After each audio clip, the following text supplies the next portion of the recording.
నమస్తే, welcome to NCN news. నేను పుష్ప. ఈ బులెటిన్ మీకు సమర్పిస్తున్నవారు. నా పేరు డాక్టర్ వినోద్. నేను స్వాతి హాస్పిటల్ నందు జనరల్ అండ్ లాప్రోస్కోపిక్ సర్జన్ అండి. స్వాతి హాస్పిటల్ నందు లాప్రోస్కోపిక్ సర్జరీకి సంబంధించి ప్రత్యేకమైన ఏర్పాట్లు, ప్రత్యేకమైన పరికరాలు ఉన్నాయండి. ఇక్కడ లాప్రోస్కోపీ ద్వారా గాల్ బ్లాడర్లో రాళ్లకి ఆపరేషన్ చేస్తున్నాము. అలాగే అపెండిసైటిస్ 24 గంటల నొప్పికి, పేగు పూతకి, పేగుల్లో ఇన్ఫెక్షన్స్కి వీటికి లాప్రోస్కోపీ ద్వారా చేస్తున్నాం. అలాగే హర్నియా గిలకలకి, తర్వాత కిడ్నీలో స్టోన్స్కి వీటికి కూడా ఆపరేషన్లు అవి చేస్తున్నాము. అలానే థైరాయిడ్ సమస్యలకి ట్రీట్మెంటు మరియు ఆపరేషన్లు, అలాగే మొలలు, పైల్స్, ఫిస్చులా వంటి వాటికి కూడా ఆపరేషన్లు చేస్తున్నాం. కాలిపైన పుండ్లు, షుగర్ పుండ్లు వీటికి ట్రీట్మెంట్ చేయబడుతుంది. అలానే ఇక్కడ గర్భకోశ వ్యాధులు, ప్రసూతికి సంబంధించి డాక్టర్ స్వాతి గారు ఉన్నారు. వారు నార్మల్ డెలివరీ, సిజేరియన్లు, గర్భసంచి ఆపరేషన్లు, అలానే లాప్రోస్కోపీ ద్వారా గర్భసంచి ఆపరేషన్లు, అండాశయంలో నీటి కంతులు, ఇన్ఫర్టిలిటీ అంటే సంతానం లేని వారికి సంబంధించిన ట్రీట్మెంట్లు ఇక్కడ చేస్తున్నాము. సో దయచేసి దీన్ని సద్వినియోగం చేసుకోవాల్సిందిగా కోరుకుంటున్నాను. బులెటిన్లో ముందుగా హెడ్లైన్స్. సంక్షేమం, అభివృద్ధికి ప్రభుత్వం పెద్దపీట వేస్తుంది. MLA J Srinivas Naidu.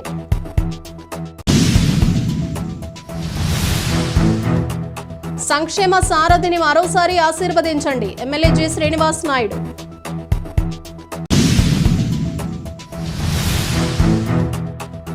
Nidadavolu municipal కార్యాలయం వద్ద ఆంధ్రప్రదేశ్ రాష్ట్ర ఉద్యోగ, ఉపాధ్యాయ, కార్మిక, పెన్షనర్ల కాంట్రాక్ట్ మరియు అవుట్సోర్సింగ్ జేఏసీ ఆధ్వర్యంలో ధర్నా.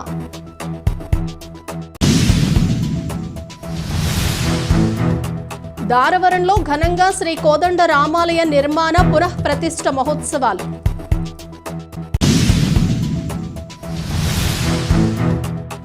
నేను చేసిన సేవలు నచ్చితేనే ఓటేయండి. ఎంపీ భరత్ రామ్.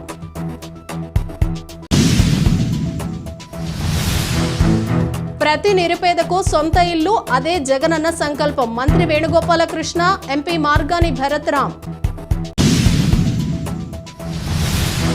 సంక్షేమంతో పాటు అభివృద్ధికి ప్రభుత్వం పెద్దపీట వేస్తోందని ఎమ్మెల్యే జె శ్రీనివాస్ నాయుడు అన్నారు. ఉనకరమిల్లి గ్రామంలో 70 లక్షల రూపాయలతో నిర్మించే over head tank, water pipe line పనులు, సీసీ డ్రైన్లు, గ్రావెల్ రోడ్లు నిర్మాణానికి ఎమ్మెల్యే జె శ్రీనివాస్ నాయుడు శంకుస్థాపన చేసి శిలాఫలకాలను ఆవిష్కరించారు. ఈ సందర్భంగా ఆయన మాట్లాడుతూ జల్ జీవన్ మిషన్ లో భాగంగా ఇంటింటికి కుళాయిలు ఏర్పాటు చేస్తామని అన్నారు. స్వచ్ఛ పల్లెలుగా తీర్చిదిద్దుతున్న సీఎం వైఎస్ జగన్మోహన్ రెడ్డి పాలనను ప్రజలంతా మళ్లీ ఆశీర్వదించాలని కోరారు. ఈ కార్యక్రమంలో జడ్పీటీసీ కొయ్యే సూరిబాబు, సర్పంచ్ పోలిరెడ్డి భారతి, ఎంపీటీసీ పెనుగుర్తి రాము, వైఎస్ఆర్సీపీ గ్రామ శాఖ అధ్యక్షుడు తిరుమలశెట్టి అయ్యప్ప, పార్టీ నాయకులు, కార్యకర్తలు తదితరులు పాల్గొన్నారు.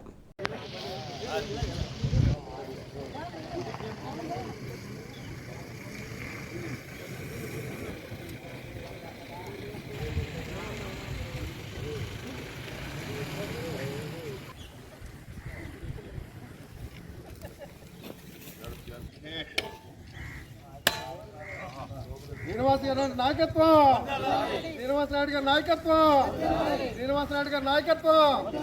జై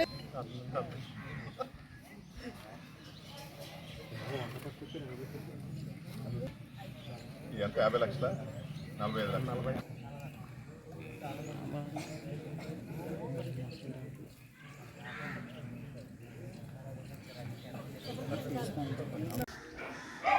ఈరోజు నిడదవోలు మండలం వనకరమిల్లి గ్రామంలో 70 లక్షల రూపాయలతో పనులన్నీ కూడా ప్రారంభించడానికి శంకుస్థాపన చేయడం జరిగింది. ఇందులో భాగంగా ముఖ్యంగా మరి ఈ ప్రాంతంలో ఏదైతే వాటర్ ట్యాంక్ ఉందో బాగా పాతదైపోయింది. గత 40 సంవత్సరాల క్రితం కట్టిన ట్యాంక్ అది. దాని రీప్లేస్మెంట్గా ఈరోజు కొత్త ట్యాంకు శాంక్షన్ చేసి 45 లక్షలతో 45 lakhs 45 లక్షలతో అక్కడ water tank, pipe line connections, అదేవిధంగా బోర్వెల్ అన్నీ కూడా పూర్తి చేయడానికి ఇప్పుడే శంకుస్థాపన చేయడం జరిగింది. అదేవిధంగా అక్కడ మన గ్రామంలో కొన్ని డ్రైనేజ్ పనులకి 5 లక్షల రూపాయలతో డ్రైన్ పనులు చేయడం జరుగుతూ ఉంది. మరి అదేవిధంగా ఒక 20 లక్షల రూపాయలతో కొంత రోడ్డు ఏదైతే గ్రావెల్ రోడ్డు కూడా వేయటం జరుగుతుంది. ఎందుకంటే అనేక మరి రైతులు ఇది గతం నుంచి కోరటం జరిగింది. కొంత రోడ్లు అన్నది చాలా చోట్ల మనకి అవసరాలు ఉన్నాయి. ఈ రోడ్డు దాదాపుగా రైతులు వాడటమే కాకుండా మరి వ్యవసాయంలో మరి పనిచేసే వారు అందరూ కూడా దాదాపుగా 1000 మంది వరకు కూడా ఈ రోడ్డు వాడటం జరుగుతూ ఉంది. వీరందరికీ కూడా అనుకూలంగా ఉండేటట్టు ఈరోజు కొంత రోడ్డు కూడా ఇక్కడ 20 లక్షల రోడ్డుతో ఒక గ్రావెల్ రోడ్డు కూడా వేయటం జరుగుతూ ఉంది. ఇవన్నిటికీ ఇప్పుడు శంకుస్థాపన చేసుకోవడం జరిగింది. త్వరలోనే ఒక 10-15 రోజుల్లో ఈ పనులన్నీ కూడా మరి వర్క్ అంతా కూడా స్టార్ట్ అవుతుందని అందరికీ తెలియపరుస్తూ, ఈ విధంగా మన నియోజకవర్గంలో ఈరోజు వరకు కూడా అనేక కార్యక్రమాలు, అనేక పనులు, అభివృద్ధి పనులన్నీ కూడా 670 కోట్ల రూపాయలతో ఈరోజు పనులు పూర్తయినాయి, ఇంకా కూడా జరుగుతూ ఉన్నాయి. పెద్ద ఎత్తున నిడదవోలు నియోజకవర్గంలో అన్ని అభివృద్ధి కార్యక్రమాలు చేపట్టడం జరుగుతూ ఉంది. ఏ విధంగా అయితే మన ముఖ్యమంత్రి గారు జగన్మోహన్ రెడ్డి గారు మరి రాష్ట్ర వ్యాప్తంగా అభివృద్ధి చేస్తూ ఉన్నారు. ఈరోజు కొత్త ఇంటర్నేషనల్ ఎయిర్పోర్ట్స్ వస్తూ ఉన్నాయి, ఫిషింగ్ హార్బర్స్ వస్తూ ఉన్నాయి, పోర్ట్లు వస్తూ ఉన్నాయి, అనేక మరి అదేవిధంగా ఇండస్ట్రియల్ పార్క్స్, పరిశ్రమలు మరి భూ కేటాయించి అన్ని కూడా పరిశ్రమలు కూడా తీసుకురావడం జరుగుతూ ఉంది. ఎలక్ట్రానిక్స్ అవనండి, ఫార్మాస్యూటికల్స్ అవనండి, అదేవిధంగా మైనింగ్ అవనండి, అనేక రంగాల్లో ఈరోజు పెద్ద ఎత్తున పెట్టుబడులు ఈరోజు మన రాష్ట్రంలో జరుగుతూ ఉన్నాయి. దీని ద్వారా వేలాది మందికి, లక్షలాది మందికి ఉపాధి కూడా కల్పిస్తానికి ఈరోజు అవకాశం కలిగింది. ఇప్పటికే లక్షలాది ప్రజలకి ఈరోజు ప్రైవేట్ సెక్టర్లో కూడా ఉపాధి కల్పించడం జరిగింది. అంతేకాకుండా గవర్నమెంట్ ఉద్యోగాలకు సంబంధించి దాదాపు 3 లక్షల పైన ఈరోజు మన అన్నీ కూడా మనం గతంలో ఉన్న వేకెన్సీస్ అవనేయండి, లేకపోతే హెల్త్ సెక్టర్ అవనేయండి, ఏదైతే 52,000 మందికి ఈరోజు ఉద్యోగాలు ఇవ్వడం జరిగింది. పర్మనెంట్ ఎంప్లాయీస్ అవనేయండి, కాంట్రాక్ట్ ఎంప్లాయీస్ అవనేయండి, 52,000 వరకు కూడా ఈరోజు వైద్య శాఖలో ఈరోజు మనం ఉపాధి కల్పించడం జరిగింది, జాబ్స్ ఇవ్వటం జరిగింది. అదేవిధంగా సచివాలయం వ్యవస్థలో సచివాలయం స్టాఫ్గా ఈరోజు 130,000 మందికి పర్మనెంట్ జాబ్స్, గవర్నమెంట్ జాబ్స్ ఇవ్వడం జరుగుతుంది. ఈ విధంగా లక్షలాది ఉద్యోగాలు ఈరోజు గవర్నమెంట్ సెక్టర్లో ఉన్నాయండి, ప్రైవేట్ సెక్టర్లో ఉన్నాయండి. ఈరోజు మన రాష్ట్రంలో కూడా అన్నీ వస్తూ ఉన్నాయి. చక్కగా మరి అన్ని అభివృద్ధి కార్యక్రమాలు రాష్ట్ర వ్యాప్తంగా జరుగుతూ ఉన్నాయి. అదేవిధంగా నిడదవోలు నియోజకవర్గంలో చక్కగా ఈ మధ్యనే మనం 200 కోట్ల రూపాయలతో మరి పనులన్నీ కూడా ప్రారంభించడం జరిగింది. ఏదైతే తాడేపల్లిగూడ దగ్గర రైల్వే గేట్ ఉందో ఆ గేట్ పైన వంతెన కోసం, బ్రిడ్జ్ కోసం 200 కోట్ల రూపాయలతో పనులు ప్రారంభించాం. పనులన్నీ జరుగుతాం. మరి 4-5 రోజుల్లో మళ్ళీ కూడా శంకుస్థాపన చేస్తున్నాం, పనులు ప్రారంభం చేస్తున్నాం. మన గవర్నమెంట్ హాస్పిటల్, నిడదవోలు గవర్నమెంట్ హాస్పిటల్కి 20 కోట్ల రూపాయలతో 30 పడకల బెడ్ని 100 పడకల బెడ్కి మరి అప్గ్రేడ్ చేస్తూ దానికి ఒక 20 కోట్ల రూపాయలు కూడా శాంక్షన్ చేయడం జరిగింది. సంక్షేమ పాలన అందిస్తున్న సీఎం వైఎస్ జగన్మోహన్ రెడ్డిని రానున్న ఎన్నికల్లో మరోసారి ఆశీర్వదించాలని ఎమ్మెల్యే జె శ్రీనివాస్ నాయుడు అన్నారు. వెలివెన్ను గ్రామంలోని జగనన్న కాలనీ బీసీ, ఎస్సీ ఏరియాల్లో 2వ రోజు జడ్పీటీసీ నందిగాం భాస్కర రామయ్య ఆధ్వర్యంలో గడప గడపకు మన ప్రభుత్వం కార్యక్రమాన్ని నిర్వహించారు. ఈ సందర్భంగా ఎమ్మెల్యే అధికారులు, ప్రజాప్రతినిధులతో కలిసి గ్రామంలోని ప్రతి ఇంటికి వెళ్లారు. స్థానికుల సమస్యలు తెలుసుకుని పరిష్కరించాలని అధికారులను ఆదేశించారు. ముఖ్యమంత్రి సందేశంతో కూడిన బుక్లెట్ను ప్రజలకు పంపిణీ చేశారు. ఈ సందర్భంగా ఎమ్మెల్యే మాట్లాడుతూ పిల్లల మంచి భవిష్యత్తు, చదువుల కోసం ప్రభుత్వం అధిక నిధులు కేటాయించిందని అన్నారు. ఈ కార్యక్రమంలో ఎంపీటీసీ మల్లిపుడి పాప, సొసైటీ అధ్యక్షుడు బూరుగుపల్లి కృష్ణ బ్రహ్మానందం, సిరిగిన శివరాధాకృష్ణ, పి పార్వతి, బూరుగుపల్లి పద్మ, దిద్దుపొడి గంగా భవాని, దిద్దుపొడి గోపాలం, చదలవాడ హరీష్ తదితరులు పాల్గొన్నారు.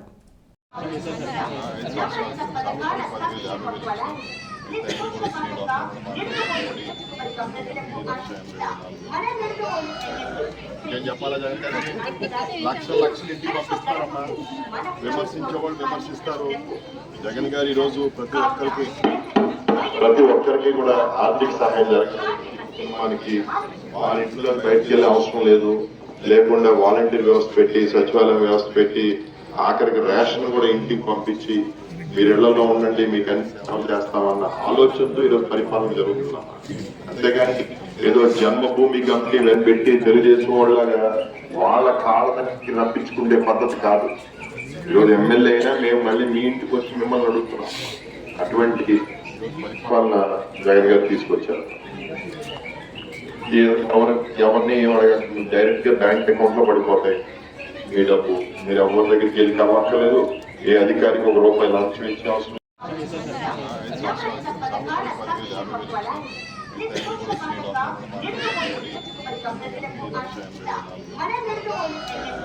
నేను చెప్పాలా జగన్ గారు లక్షలు ఇంటికి పంపిస్తారమ్మా. విమర్శించే వాళ్ళు విమర్శిస్తారు.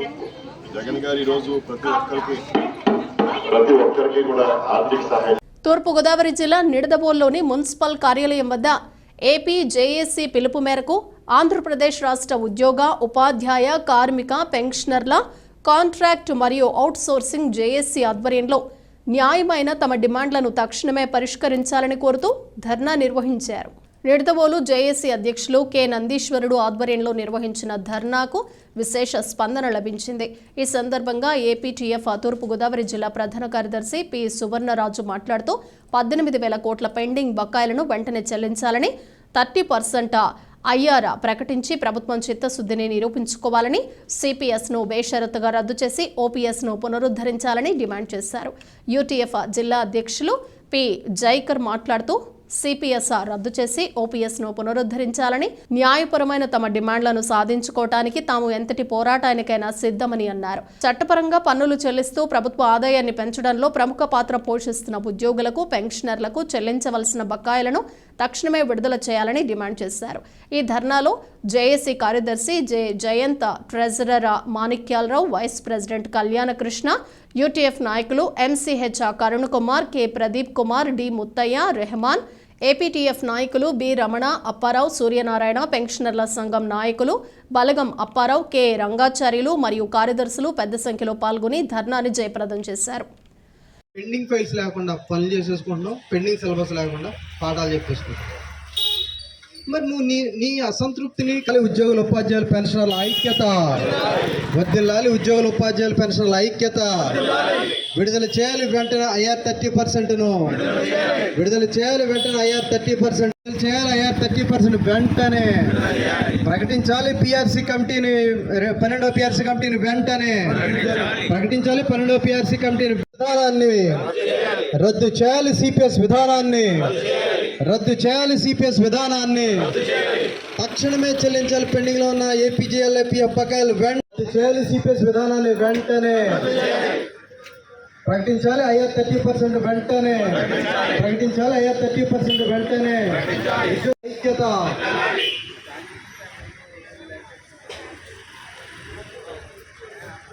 చెప్పండి. రాష్ట్ర జేఏసీ పిలుపు మేరకు నిడదవోలు తాలూకాలో నిడదవోలులో ఉన్న ఉద్యోగులు, ఉపాధ్యాయులు, పెన్షనర్ల ఐక్య జేఏసీ తరఫున ఈరోజు ఉదయం 10 గంటల నుంచి ధర్నా కార్యక్రమం జరుగుతుంది. ఈ ధర్నా కార్యక్రమానికి ఉద్యోగుల, ఉపాధ్యాయులు, పెన్షనర్ల తరఫున అందరూ కూడా పెద్ద సంఖ్యలో హాజరై తమకు తెలియజేస్తున్నాం. మరీ ముఖ్యంగా ఈ ప్రభుత్వం గత 4.5 ఏళ్ల నుంచి ఉద్యోగుల్ని, ఉపాధ్యాయుల్ని, పెన్షనర్లని నిరంతరం దగా చేస్తూనే వస్తూ ఉంది. కానీ ఈ ఉద్యోగుల, ఉపాధ్యాయులు, పెన్షనర్లు చాలా ఓపికతో ఎదురు చూశారు. కానీ ఇక ఓపికగా ఎదురు చూసే పరిస్థితి లేని విషయం వచ్చింది. ఇంకొక 4 నెలలు కూడా లేదు. ఇంకో 2 నెలల్లో ఎలక్షన్లు జరిగే ఉన్నాయి. కానీ ఈ ప్రభుత్వం ఏమాత్రం ఉద్యోగుల, ఉపాధ్యాయుల, పెన్షన్ల పట్ల కనికరం చూపే పరిస్థితి లేదు. వాళ్ళు ఏదైతే ఈ ఓటర్లకి డైరెక్ట్గా నగదు బదిలీ పథకాన్ని ఏదైతే తీసుకొచ్చారో దాన్ని నమ్ముకుని మా కోట్లు వస్తాయనే ధీమాతో ఈ ప్రభుత్వం ఉన్నట్టు కనిపిస్తోంది. అయితే గత ప్రభుత్వం 151 సీట్లు వస్తాయని ఈ ప్రభుత్వం ఏనాడు అనుకోలేదు. వాళ్ళకి గత ఎన్నికల్లో కూడా 110 సీట్లు మించి రావని అనుకున్న పరిస్థితుల్లో సుమారుగా 40 సీట్లు వాళ్ళకి అదనంగా రావడానికి కారణం ఏంటంటే ఉద్యోగులు, ఉపాధ్యాయులు, పెన్షనర్లు వాళ్ళందరూ గంపగొత్తగా ఈ పార్టీని నమ్మి ఈ పార్టీకి అధికారాన్ని తీసుకురావడం. కాబట్టి ప్రస్తుతానికి ఈ మంత్రులు బొత్స సత్యనారాయణ కానీ లేదు ఇంకోళ్ళు కానీ సజ్జలు కానీ వీళ్ళు మాట్లాడుతుంది ఏంటంటే ఉద్యోగుల, ఉపాధ్యాయులు మన ఓట్లు వేస్తారనుకున్నారు, వాళ్ళు వేయరని మాట్లాడుతున్నారు. కానీ వాళ్ళకి తెలియని విషయం ఏంటంటే బహుశా అధికార మదంతో వాళ్ళకి కళ్ళు నెత్తికెక్కి వాళ్ళకి కనపడటం లేదు. ఒకసారి పక్కకి తిరిగి చూడండి. తెలంగాణ రాష్ట్రంలో ఆ టీఆర్ఎస్ ఏ సెంటిమెంట్ని నమ్ముకుని మాకందరూ ఓట్లు వేస్తారనుకున్న ఆ పార్టీ ఈరోజు ఎక్కడ ఉందో ఒక్కసారి చూసి అర్థమవుతుంది. నాకు తెలిసి వీళ్ళ గత తప్పులతోటి కానీ పక్కన ఉన్న ప్రభుత్వాన్ని చూసి కానీ తప్పులు తెలిసిన పరిస్థితి లేనట్టుంది. అంతగా వీళ్ళకి కళ్ళు నెత్తికెక్కిన పరిస్థితి. రేపు రాబోయే ఎన్నికల్లో ఉద్యోగుల ఉపాధ్యాయ పెన్షనర్ని ఇదే విధంగా ప్రవర్తిస్తే, ఉద్యోగుల ఉపాధ్యాయ పెన్షనర్ పట్ల ఇదే విధంగా ఆయన ప్రవర్తిస్తే ఆ 40 సీట్లు కాదు ఇంకో 40 సీట్లు ఈ పార్టీకి దూరం చేసే పరిస్థితి మేము చేయగలం. ఎందుకంటే గతంలో మా ఓట్లు మాత్రమే వేసాం. ఇప్పుడు మేము ఏం చేస్తామంటే మా ఓట్లతో పాటు మేము క్యాంపెయిన్ చేసి ఈ పార్టీకి వ్యతిరేకంగా మేము క్యాంపెయిన్ చేయబోతున్నాం. ఫలితంగా ఈ ప్రభుత్వం అధికారానికి దూరమయ్యే పరిస్థితి ఉంది. కాబట్టి ఈ పెద్దగా ఆలోచన తప్పు కలిగిన మంత్రులు మాట్లాడుతున్న మాటలనే నమ్ముకుని ఈ ముఖ్యమంత్రి కనుక ఎన్నికలకు వెళ్తే రాబోయే ఫలితం తెలంగాణ ఫలితం కంటే భిన్నంగా ఉండబోదని హెచ్చరిస్తూ, అదేవిధంగా ఓపీఎస్ విధానం ఏదైతే ఉందో ఈ ఓపీఎస్ విధానాన్ని తిరిగి రెస్టోర్ చేయాల్సిన అవసరం ఉంది. ఈయన తండ్రి ఈ దుర్మార్గాన్ని తీసుకొచ్చాడు. అది తెలుసో తెలియకో ఈయన నేను వారం రోజుల్లో ఓపీఎస్ని తిరిగి రెస్టోర్ చేస్తానని మాట ఇచ్చాడు.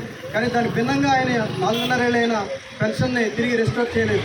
కాబట్టి ఆ తండ్రి మీద పడ్డ మచ్చను పోగొట్టుకునే ఒక సువర్ణ అవకాశం ఈయనకి వచ్చింది. అవకాశాన్ని జారువిడిచిపోతే అని చెప్పేసి మేము ఆయనకి తెలియజేస్తూ, అదేవిధంగా 18,000 కోట్ల రూపాయలు మేము దాచుకున్న డబ్బు, మేము మా నెల జీతాల నుంచి మేము దాచుకున్న డబ్బుని ఈ ప్రభుత్వం నొక్కేసింది. కాబట్టి వెంటనే ఈ 18,000 కోట్లని విడుదల చేయాలని చెప్పేసి ఈ జేఏసీ పక్షాన్ని ధర్నా చేస్తున్నాం మేము. కానీ ఈ ప్రభుత్వం కనుక ఇంకా దున్నపోతు మీద వాన పడ్డట్టే ఉంటే గనక, లేదు మొద్దునిద్ద నటిస్తేనే గనక వచ్చే నెల 5వ తారీఖున అనివార్యంగా ఈ ప్రభుత్వం మమ్మల్ని అక్కడ దాకా తీసుకెళ్తే సమ్మెకు కూడా మేము దిగి సమ్మె చేయడానికి వెనకాడబోమని ఈ ప్రభుత్వాన్ని హెచ్చరిస్తాం. రద్దు చేయాలి సిపిఎస్ విధానాన్ని వెంటనే. వర్ధిల్లాలి ఉద్యోగుల ఉపాధ్యాయుల పెన్షన్ల ఐక్యత. వర్ధిల్లాలి ఉద్యోగుల ఉపాధ్యాయుల పెన్షన్ల ఐక్యత. బులెటిన్లో షార్ట్ బ్రేక్ తీసుకుందాం. స్వాతి హాస్పిటల్స్ నిడదవోలు. మన నిడదవోలు పట్టణమునందు అత్యాధునికమైన సౌకర్యాలతో ప్రారంభించబడిన స్వాతి హాస్పిటల్స్ నందు అత్యంత అనుభవజ్ఞులైన జనరల్ మరియు లాప్రోస్కోపిక్ శస్త్రచికిత్స నిపుణులు డాక్టర్ పరిమి వినోద్ ఎంబీబీఎస్ గారి ఆధ్వర్యంలో 24 గంటల కడుపు నొప్పి, లివర్ లో రాళ్లు, కిడ్నీలో రాళ్లు, పేగు పూత, కణితలు, ఫిస్టులా, మొల్లలు, కాళ్ల పుళ్ళు, వరి బీజం, చీముగడ్డలు, థైరాయిడ్, వెరికోస్ వైన్స్ ఆపరేషన్లు కుట్లు లేకుండా స్పీడ్ రికవరీతో సామాన్యులకు అందుబాటులో కలవు. మరియు అనుభవం కలిగిన ప్రసూతి మరియు గర్భకోశ వ్యాధుల నిపుణులు మహిళా doctor Swathi Kolli MBBS MS గారి ఆధ్వర్యంలో నార్మల్ డెలివరీ, సిజేరియన్, అండాశయంలో నీటిగడ్డలు, గర్భకోశ వ్యాధులు, సంతానలేమికి పరీక్షలు మరియు లాప్రోస్కోపిక్ ద్వారా కోత లేకుండా ఆపరేషన్లు చేయబడును. 24 గంటలు ఎమర్జెన్సీ సేవలు కలవు. సంప్రదించండి స్వాతి హాస్పిటల్స్, ఆర్టీసీ బస్టాండ్ ప్రక్కన, Nidadavolu. Welcome back to NCN news. తూర్పుగోదావరి జిల్లా చాగల్లు మండలం దారవరం గ్రామంలో శ్రీ కోదండ రామాలయం అభివృద్ధి కమిటీ ఆధ్వర్యంలో ప్రతిష్టాత్మకంగా చేపట్టిన శ్రీ కోదండ రామాలయ నిర్మాణ విగ్రహ పునఃప్రతిష్ఠ త్రయాహ్నిక దీక్షా మహోత్సవ కార్యక్రమాన్ని విశేషంగా నిర్వహించారు. ఈ కార్యక్రమంలో భాగంగా ఈరోజు ఉదయం 8:15 నుండి విఘ్నేశ్వర పూజ, పుణ్యాహవచనం, పంచగవ్య ప్రాసన, దీక్షా ధారణ, గోపూజ, వాస్తు బలి, యాగశాల ప్రవేశం, మండపారాధనలు నిర్వహించారు. ఈ కార్యక్రమానికి విశేష స్పందన లభించింది. సాయంత్రం 4:10 నుండి అంకురార్పణ, ధ్వజారోహణ, అగ్ని ప్రతిష్టాపన, ఆవరణ ఆవాహిత ప్రధాన హోమాలు, జల, క్షీర, పంచామృత, పంచగవ్య వ్యాధివాసములు, నీరాజన మంత్రపుష్పములు, చతుర్వేద స్వస్తి, తీర్థ ప్రసాద వితరణ నిర్వహించినట్లు ఆలయ ప్రధాన అర్చకులు ద్వాదశి రాజశేఖర్ తెలిపారు. 19/2/2024 సోమవారం ఉదయం 10:38 మాఘశుద్ధ దశమి మృగశిర నక్షత్ర యుక్త మేష లగ్న పుష్కరాంశమునందు శ్రీ కోదండ రామాలయ నిర్మాణ విగ్రహ పునఃప్రతిష్ఠను చేయనున్నామని, ఈ కార్యక్రమానికి 50 మంది భక్తులు, బంధుమిత్ర సపరివార సమేతంగా విచ్చేసి తీర్థ ప్రసాదాలు స్వీకరించి స్వామివారి పరిపూర్ణమైన కరుణా కటాక్షాల వీక్షణాలకు పాత్రులు కాగలరని దారవరం శ్రీ కోదండ రామాలయ అభివృద్ధి కమిటీ అధ్యక్షులు బొడ్డు రామచంద్రారావు ఆకాంక్షించారు.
అందరూ నమస్కారం చేసుకుని మయ్యా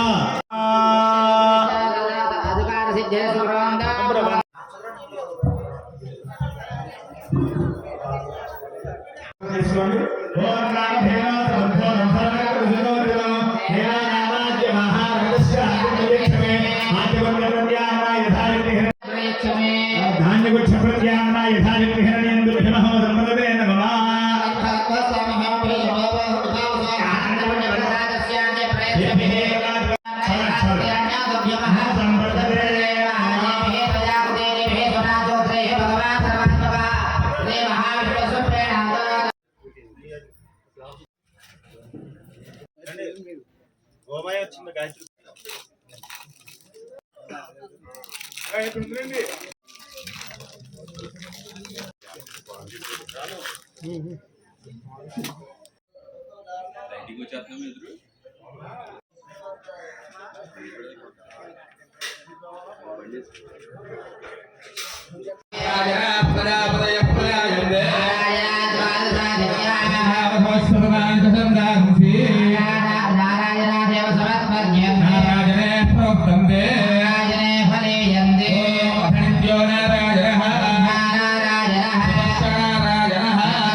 ఓం శ్రీ మహాగణాధిపతే నమః. ఓం శ్రీ మహాసరస్వతే నమః. ఓం శ్రీ గురుభ్యో నమః. ఓం శ్రీ సీతారామచంద్ర స్వామినే నమో నమః. ఈరోజు దారవరం గ్రామంలో రామాలయం యొక్క నూతన రామాలయ నిర్మాణం మరియు విగ్రహ పునఃప్రతిష్ఠా కార్యక్రమాలు త్రయాణిక దీక్షతో ప్రారంభమైనాయి. ఈరోజు విఘ్నేశ్వర పూజ, పుణ్యాహవచనం, పంచగ్రవ్య ప్రాసన, యాగశాల ప్రవేశం, పరిషత్తు, మండపారాధనలు ఇవన్నీ జరుగుతాయి. సాయంకాలం నుండి అంకురారోపణ, అగ్ని ప్రతిష్టాపన, హోమాలు, జల క్షీర పంచామృత పంచగవ్యాది వాసాలు జరుగును. రేపు ఉదయం కూడా మళ్ళీ విఘ్నేశ్వర పూజ, రెండో రోజు విఘ్నేశ్వర పూజ, పుణ్యాహవచనం, పంచగ్రవ్య ప్రాసన, మండప పునఃపూజలు, ఆవాహిత దేవతా హోమాలు ఇవన్నీ జరుగుతాయి. రేపు సాయంకాలం మళ్ళీ మండప పునఃపూజలు, ప్రధాన హోమాలు, ఆవాహిత దేవతా హోమాలు, కలశ హోమాలు, మొత్తం అన్ని ఈ హోమాలతో పాటుగా ధన ధాన్య వస్త్ర శయ్యాది వాసాలు, పంచశయ్యాది వాసాలు అన్నీ కూడా రేపు ఆదివారం నాడు సాయంకాలం జరుగుతాయి. సోమవారం ప్రతిష్టా కార్యక్రమం ఆ రోజు ఉదయం 10:38 సుముహూర్తము. ఆ రోజు ఉదయం విఘ్నేశ్వర పూజ, పుణ్యాహవచనం, తర్వాత ప్రతిష్టా కార్యక్రమం అయిన తర్వాత పూర్ణాహుతి, ఈ కార్యక్రమాలన్నీ కూడా నిర్వహించబడతాయి.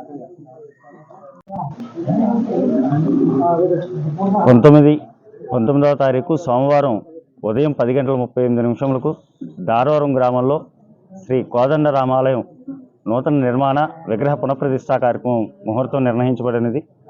ఆ రోజు ఉదయం 10:38 స్వామివారి విగ్రహ ప్రతిష్టానంతరం శాంతి కళ్యాణం, స్వామివారి యొక్క అన్న సంతర్పణ కార్యక్రమం నిర్వహించబడుతుంది.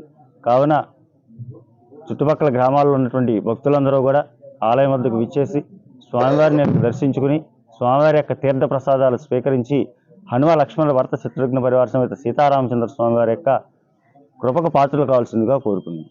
రాజమండ్రి నగరం అభివృద్ధి దిశగా పరుగులు పెడుతోందని, ఎంపీగా నేను చేసిన సేవలు నచ్చితే ఎమ్మెల్యేగా ఆశీర్వదించి గెలిపించమని రాజమండ్రి ఎంపీ సిటీ నియోజకవర్గ వైసీపీ ఇన్ఛార్జ్ మార్గాని భరత్రామ్ కోరారు. శనివారం నగరంలోని 44వ ward PNT colony Srinivas convent centre వద్ద నుంచి నిర్వహించిన గుడ్ మార్నింగ్ కార్యక్రమంలో ఆయన పాల్గొన్నారు. ఈ సందర్భంగా ఆయా ప్రాంత వాసులతో, చిరు వ్యాపారులతో ఎంపీ ముచ్చటించారు. స్థానిక సమస్యలేమైనా ఉన్నాయా అని అడిగి తెలుసుకున్నారు. ఈ సందర్భంగా ఎంపీ మాట్లాడుతూ రాజమండ్రి నగరాన్ని అన్ని రకాలుగా అభివృద్ధి చేశారని, ప్రజలు తనపై నమ్మకంతో ఎంపీగా గెలిపించారని, అందుకు తగ్గట్టుగా పూర్తి స్థాయిలో న్యాయం చేశారనే ఆత్మసంతృప్తి తనకు ఉందన్నారు. కేవలం 400 కోట్ల రూపాయలతో నగరాన్ని అన్ని విధాలా అభివృద్ధి చేశానని చెప్పారు. మోరంపూడి ఫ్లైఓవర్ బ్రిడ్జ్ మరో 2 నెలల్లో పూర్తవుతుందని, పార్కులు, జంక్షన్లు, రోడ్లు, డివైడర్లు, పాఠశాలలు అభివృద్ధి చేశామన్నారు. ఎయిర్పోర్టు టెర్మినల్ బిల్డింగ్ అభివృద్ధికి 350 కోట్ల రూపాయలు, రైల్వే స్టేషన్ను అభివృద్ధికి 300 కోట్లు శాంక్షన్ అయ్యాయని, గోదావరి నదిపై మరో కొత్త వంతెనకు ప్రతిపాదన పంపగా కేంద్ర ప్రభుత్వ పరిశీలనలో ఉందన్నారు. ఈ కార్యక్రమంలో మాజీ కార్పొరేటర్, వైసీపీ సీనియర్ నేత అజ్జరపు వాసు, వైసీపీ నగర మహిళా అధ్యక్షురాలు మార్తి లక్ష్మి, క్లస్టర్ ఇన్ఛార్జ్ మాజీ అప్పారావు, కొమ్మోజు జిగ్లర్, హసీనా బేగం, వార్డు ప్రముఖులు, వైఎస్ఆర్సీపీ నేతలు, కార్యకర్తలు తదితరులు పెద్ద ఎత్తున పాల్గొన్నారు.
ప్రజాస్వామ్య వ్యవస్థ మీద ప్రజలకు అత్యంత నమ్మకం ఉందని, పాలకులు రాజ్యాంగబద్ధంగా అభివృద్ధి, సంక్షేమ ఫలాలను అందిస్తూ పాలన సాగించడం వలన సాధ్యమవుతుందని జిల్లా ఇన్ఛార్జ్ మంత్రి, రాజమండ్రి రూరల్ నియోజకవర్గ కోఆర్డినేటర్ చెల్లుబోయిన శ్రీనివాస్ వేణుగోపాలకృష్ణ అన్నారు. రాజమండ్రి రూరల్ నియోజకవర్గం ధవళేశ్వరం వడ్డెర కాలనీలో 256 టిడ్కో గృహాలను రాజమండ్రి ఎంపీ మార్గాని భరత్రామ్, రాష్ట్ర housing corporation chairperson Medapati Sharmilareddy, RUDA chairman Rowthu Suryaprakashrao, Rajahmundry parliament నియోజకవర్గ కోఆర్డినేటర్ డాక్టర్ గూడూరి శ్రీనివాస్, స్థానిక ప్రజా ప్రతినిధులు, అధికారులతో కలిసి మంత్రి వేణుగోపాలకృష్ణ టిడ్కో లబ్ధిదారులకు గృహాలను పంపిణీ చేశారు. ఈ సందర్భంగా మంత్రి వేణుగోపాలకృష్ణ మాట్లాడుతూ, ఆశయం తప్ప ఆశ లేని నాయకుడు వైఎస్ జగన్మోహన్ రెడ్డి అని అన్నారు. మహిళలకు ఇచ్చిన వాగ్దానం మేరకు 4 విడతల్లో ఆసరాగా 25,000 కోట్ల రూపాయలు రుణమాఫీ చేసి చూపించిన నేత సీఎం జగన్మోహన్ రెడ్డి అని అన్నారు. ఎంపీ మార్గాని భరత్రామ్ మాట్లాడుతూ నిరుపేదల సొంతింటి కల నెరవేర్చడమే సీఎం జగన్మోహన్ రెడ్డి సంకల్పమని అన్నారు. ఈ కార్యక్రమంలో RUDA chairman Rauthu Suryaprakashrao, AP housing corporation chairman Medapati Sharmilareddy, సంకిస భవానీ ప్రియ, వైఎస్ఆర్ కాంగ్రెస్ పార్టీ నగర అధ్యక్షుడు అడప శ్రీహరి, వైసీపీ సీనియర్ నేత నక్క శ్రీ గణేష్, స్థానిక నాయకులు, అధికారులు తదితరులు పాల్గొన్నారు.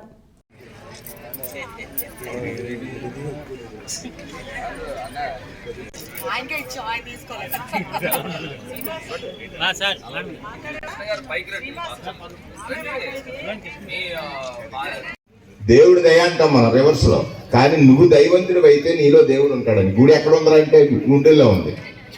భగవంతుడట శిలల్లో నిద్రిస్తాడట, పక్షుల్లో ఎగురుతాడట, చేపల్లో ఈదుతాడట, జంతువుల్లో నడుస్తాడట. ఒక మనిషిలో మాత్రమే మనసులో ఉంటాడట. వాడిని తెలుసుకోలేక ఊరంతా తిరుగుతున్నాం. నీలో ఉన్నాడు వాడు. ఎవడ లేరా ఏంది దగ్గర అంటే అందరూ తప్పలో ఉండండి, లేకపోతే మానేయండి కదా. అటువంటి ఒక ఆలోచన ఆ రోజు గాంధీజీ అడిగినప్పుడు ఆ బ్రిటిష్ రాజు చెప్పినటువంటి మాటకి గాంధీజీ చెప్పిన సమాధానం తర్వాత దేశానికి స్వాతంత్రం వస్తే ఆశయాల కోసం పార్టీలు వచ్చాయి. కాంగ్రెస్ పార్టీ దేశానికి స్వాతంత్రం అని ఒక ఆశయంతో వచ్చింది. ఒక 2 తరాల తర్వాత అందులో ఆశపరులు వచ్చారు, అత్యాశపరులు వచ్చారు. ఆశయం పోయింది, ఇది మిగిలింది, అది పోయింది కదా. తర్వాత ఈ రాష్ట్రంలో తెలుగువాడు ఆత్మగౌరవం కోసమని పాపం ఎన్టీ రామారావు గారు ఈ కాంగ్రెస్ వాళ్ళు అందరూ వెళ్ళి ఢిల్లీలో తాకట్టు పెడుతున్నారు మా ఆత్మగౌరవాన్ని అని ఒక పార్టీ పెట్టాడు. పాపం ఆయన కూడా మంచి ఆశయమే. పొట్ట నింపడానికి 2 రూపాయలు కేజీ, అలా 5 రూపాయల కేజీ బియ్యం, ఇవాళ 40 రూపాయలు. అమ్మ నువ్వు కూర్చోరా, పైన కూర్చో కింద కూర్చో కదా. అల్లన్నాడు. ఆయన ఆశయం పోయింది, 2 రూపాయలు పోయింది, మద్యం పోయింది, ఇది పోయింది కదా. ఆయనకి అత్యాశ వచ్చింది. ఇప్పుడు ఆయన కొడుకు లోకేష్ అని తిరుగుతున్నాడు కదా, రోజు తిడతా ఉంటాడు అందరిని, మమ్మల్ని. అత్యాశ కదా. నీవు 14 ఏళ్ళు పాలించావు. ఇవాళ ఆంధ్రప్రదేశ్ రాష్ట్రంలో మనం చూసినట్టయితే ఒక పక్కన జగనన్న కాలనీలు తయారవుతూ ఉన్నాయి, ఒక ఊళ్ళని నిర్మాణం చేస్తూ ఉన్నారు. ఇంకో పక్కన ఈ టిట్కో ఇల్లులు అంటే చాలా మందికి అపోహ ఏంటంటే టిట్కో ఇల్లులు కట్టించింది చంద్రబాబు నాయుడు అనే ఒక అపోహ ఉంది. మీకు ఎవరికైనా తెలుసో తెలీదో, టిట్కో అనేది దేశవ్యాప్తంగా ఉంది. ఆంధ్రప్రదేశ్ ఒక్కటే కాదు, దేశంలో మీరు ఏ రాష్ట్రంకి వెళ్ళండి ఆ టిట్కో అనేది ప్రతి రాష్ట్రంలో ఉంటుంది. కేంద్ర ప్రభుత్వం నిర్మాణం చేసేది టిట్కో ఇల్లు. అది అందరూ కూడా చాలా మందికి అపోహ ఉంటుంది. టిట్కో ఇల్లులు చాలా మందికి లోన్లు రాలేదు, అది జగనన్న ప్రభుత్వం వల్ల రాలేదనే అపోహ కూడా ఉంది. ఇది నేను మీ అందరికీ కూడా తెలియపరిచేది ఏంటంటే, ఈ యొక్క సిబిల్ రేటింగ్ అనేది మన చేతిలో ఉండదు, ఆంధ్రప్రదేశ్ రాష్ట్ర ప్రభుత్వం చేతిలో ఉండదు, లేకపోతే మా చేతుల్లో కూడా ఉండదు. అది మీరు బ్యాంకులో గతంలో మీరు ఏదైనా అప్పు తీసుకుని ఉంటే అది సరిగ్గా కట్టకపోతే ఆ సిబిల్ రేటింగ్ అనేది పడిపోతే బ్యాంకు వాళ్ళకి మీకు మధ్యలో ఉండే సంబంధం. సో మీ అందరికీ కూడా ఈ వేదిక నుంచి అపీల్ చేసేది ఏంటంటే, రాబోయే రోజుల్లో జగనన్న ఇంకా మేనిఫెస్టో ఇంకా రిలీజ్ చేయాల. మీరు అందరూ నమ్ముతున్నారా? జగనన్న ఏదైనా మాట ఇస్తే మాట నిలబెట్టుకుంటారని నమ్ముతున్నారా లేదా? నమ్మే వాళ్ళందరూ చేతులు ఎత్తండమ్మా. మధ్యలో ఆ చివరి ఎత్తట్లేదు. జగనన్న ఏదైనా మాట ఇస్తే మాట నిలబెట్టుకునే తత్వం ఉంది. ఇప్పుడే గౌరవ మంత్రివర్యులు చెప్పారు, గతంలో చంద్రబాబు నాయుడు ఆయన డ్వాక్రా రుణమాఫీ చేస్తానని చెప్పాడు. సుమారుగా 14,000 కోట్లు ఎంతో డ్వాక్రా మాఫీ చేస్తానన్నారు. మరి మీకు మాఫీ చేశారమ్మా? ఇందులో చాలా మంది డ్వాక్రా సభ్యులు ఉన్నారా లేదా? ఉన్నారా? అందరూ ఉన్నారా? మాఫీ చేశారా? మాఫీ 4వ ఇప్పుడు పడుతుంది ఎల్లుండి. అది జగనన్నది. చంద్రబాబు నాయుడు గారికి పడిందా లే. ఇప్పుడు ఆంధ్రప్రదేశ్ మీకులాగా డ్వాక్రా మహిళలు 80 లక్షల మంది ఉన్నారు.